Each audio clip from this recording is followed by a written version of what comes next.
Hello dear students, how are you all? Most welcome to the English class. As we all know that we are studying the topic subject-verb agreement, and it is the most important topic of English grammar. So students, and we have attended some lecture in our previous video, and we have studied some rules about it, how to use some subjects as a singular or as a plural. So students, we shall move towards the next point. What is saying to all of us? So the next rule is coming in front of you. Let us see. ये हमसे क्या कह रहा है. हम अगले rules के बाद की तरफ मूव अप करेंगे. Students, if two adjectives adding by and are used before a singular noun, and if we are using an indefinite article a or n before it, then it indicates towards one person, one animal, and one notion. So it is regarded as singular subject and we use singular verb after it. कहने का मतलब अगर दो adjective हैं किसी singular common noun से पहले use हुए हैं और उनसे पहले कोई इंडेफिनिट आर्टिकल ए या एन आता है तो वे दो होते हुए भी सिंगुलर सब्जेक्ट का काम करते हैं और उनके बाद हम एक सिंगुलर वर्ब यूज करते हैं. Like for example, a black and white cow was grazing. A black and white cow was grazing. But students, if we are finding indefinite article used before the both adjectives, then it becomes plural subject. अगर वही adjectives दोनों adjectives वही indefinite article अगर दोनों adjectives से पहले use हो जाता है तो ये बन जाते हैं plural subject and we use plural verb like a black and a white cow were grazing. That means here we are talking about two cows, but in first sentence we are talking about only one cow. That means one cow is a black also, white also. Okay, but in the second sentence we can say we are talking about a black cow and we are talking about a white cow also. So it has become plural. Next rule is coming in front of you. Students, if two singular subjects connecting by and before them if we use each, every and no, it becomes singular subject and we use singular verb. Meaning to say, अगर दो singular subject हैं and से जुड़े हैं और उनसे पहले each, every या no आ जाता है तो then it becomes singular subject and we use singular verb. For example, each boy and girl was given a prize. Every house and shop was searched. No teacher and no student was present there. I think very easily you can understand it कि boy और girl से पहले each आया हुआ है और वे and से जुड़े हैं, ये बन जाएंगे singular subject क्योंकि हम डिस्ट्रीब्यूशन शो कर रहे हैं और एक ही लड़के या एक ही लड़की के बारे में बातें कर रहे हैं. जैसा कि हम देख रहे हैं पहले एग्जाम्पल में. दूसरे में एक हाउस की या एक शॉप की सेपरेटली चर्चा की जा रही है, इसलिए बन गए हैं सिंगुलर सब्जेक्ट और हमने यूज किया हुआ singular verb. So students, let's move up towards the next rule. अगले रूल की तरफ चलते हैं. Students, each of, every of, either of, neither of और वन ऑफ के बाद आता है प्लूरल नाउन, फिर भी वो होते हैं सिंगुलर सब्जेक्ट क्योंकि हमें उनके बीच में डिस्ट्रीब्यूशन शो करना होता है. कईयों के बीच में डिस्ट्रीब्यूशन शो करना होता है ऑफ के यूज के कारण, मगर फिर भी वो किसी एक एक व्यक्ति के बारे में चर्चा करते हैं. That's why they are regarded as a singular subject and we use singular verb. For example, अगर आप समझना चाहें तो each of the two boys is preparing for UPSC. Every one of the thieves was arrested. Either of the two roads is going to be repaired. So students, मैं आशा करता हूँ कि बड़ी आसानी से आप इस एग्जाम्पल के माध्यम से आप समझ गए होंगे कि ये चीजें क्या कही जा रही हैं. ईच ऑफ, ईदर ऑफ और वन ऑफ के बाद आता है प्लूरल नाउन और ये रहता है सिंगुलर सब्जेक्ट और इसके बाद यूज करते हैं हम सिंगुलर वर्ब. सो स्टूडेंट्स, आगे चलते हैं नेक्स्ट रूल की तरफ, देखते हैं हमसे क्या कह रहा है. Each, every, either and neither are called distributive adjectives and we always find a singular noun after it and definitely we use singular verb. That means so each, every, either, neither होते हैं distributive adjective और उनके बाद हमेशा singular noun आता है in other condition. and we use singular verb. For example, each shirt is blue. Every teacher in the school was present. That means कि प्रत्येक शर्ट नीला है और प्रत्येक टीचर स्कूल में प्रेजेंट थे. Now students, I think very easy to understand it. Let's move up towards the next rule. What is saying to us?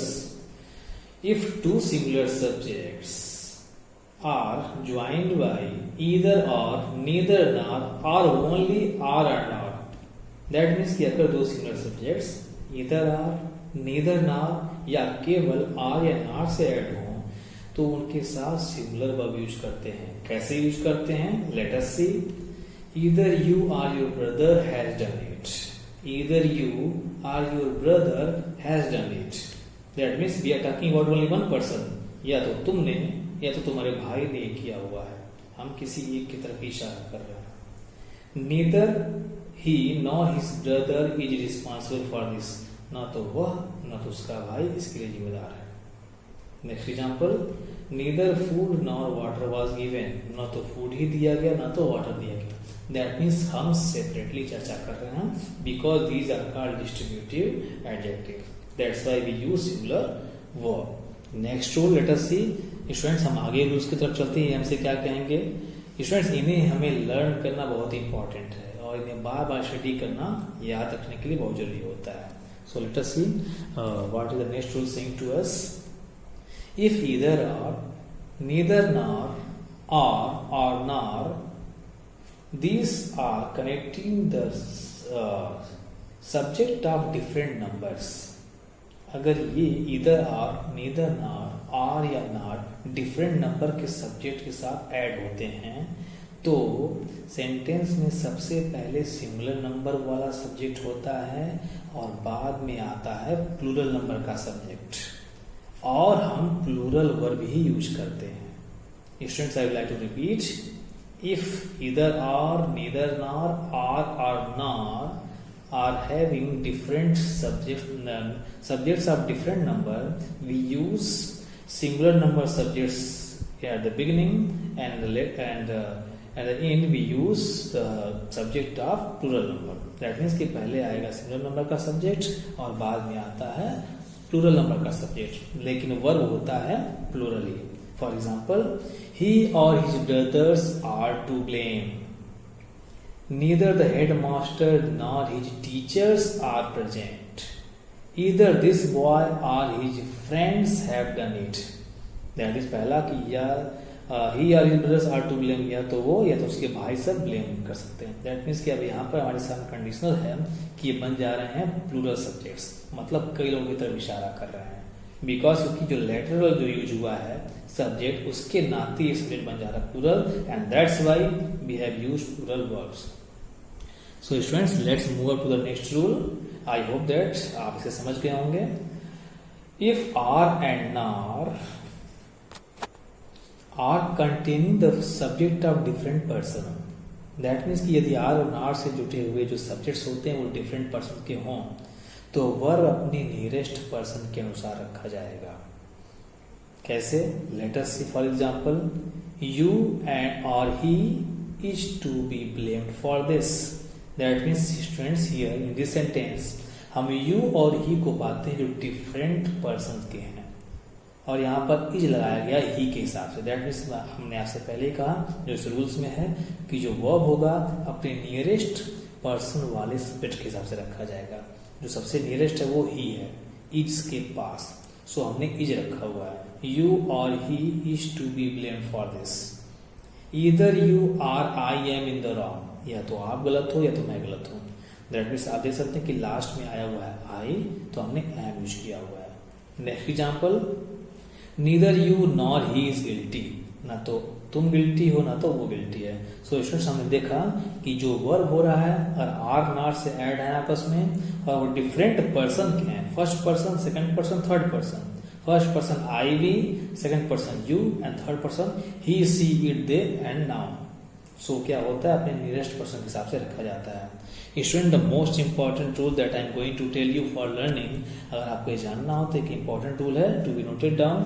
यदि तीनों person के प्रोनाउंस एंड से कनेक्ट होकर सेंटेंस में सब्जेक्ट के रूप में रखे जाते हैं तो प्रोनाउंस के 231 के सेक्वेंस को फॉलो किया जाता है और उसके साथ प्लूरल वर्ब का प्रयोग किया जाएगा। सपोज फ्रेंड्स कि अगर सेंटेंस में डिफरेंट पर्सन लाइक आई हो, यू हो और ही हो, first person, second person, third person हो, तो 231 231 2 means second person, 3 means third person and 1 means first person के सब्जेक्ट के हिसाब से रखा जाता है। For example you, he and I. You means second, he means third and I means first are good friends. You, he and I are good friends. So students, हमें ये फार्मूला लर्न करना होगा। When ever we are going to use it, it is necessary for all of us, then we can learn 231। For example एक और इससे हम नया formula create कर सकते हैं लाइक 233121। 231 को देखा जाए, 231 को देखा जाए तो 232131, मतलब कि अगर से दो ही पर्सन के हो, सेंटेंस में 2 पर्सन ही आते हैं तो 2321 और 31 के हिसाब से उनका यूज होता है सेंटेंस में और इसके हिसाब से हम वर्ड फॉर्मेशन करते हैं, सेंटेंस फॉर्मेशन करते हैं। एग्जाम्पल के लिए you and he are good friends, you and I are playing chess, he and I were reading a novel. Verb plural ही यूज होगा और इस सेकेंड्स में 231 232131 के सेकेंड्स में हम यूज करेंगे। सो स्टूडेंट्स, इस वीडियो में आज के लिए इतना ही। I think it will go more than enough for all of you to learn, क्योंकि अगर ज़्यादा इसमें हम लर्न करेंगे तो कुछ ज़्यादा हो जाएगा हमारे लिए। सो हम इस वीडियो में इतना ही पढ़ेंगे। अगले कुछ रूल्स के लिए हमारे नेक्स्ट वीडियो का वेट करो। सी यू, बाय।